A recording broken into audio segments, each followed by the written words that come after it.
Are people being influenced in a way where they're trying to keep us from producing American oil? Yeah. Yeah. So the environmental is the biggest tool for stopping growth, the biggest tool. The other is regulation.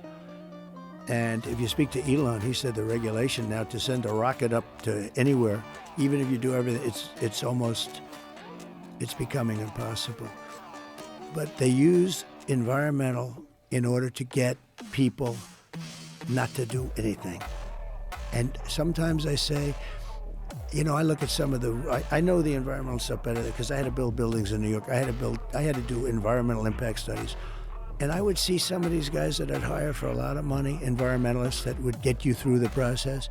And they'd be up in Albany, that's the capital of New York, and they're up there trying to make it tougher for guys like me that were builders because they'd get paid more money. In other words, I had one guy, highly recommended, I was good at getting permits. I was one of the kings I was always very good. But the environmental stuff was always horrible. They could slow a project down 10 years, 15 years. I had a project in Louisiana, built big LNG plant.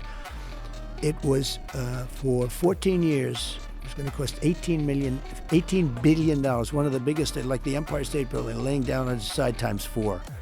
Massive on the coast, on the Gulf Coast.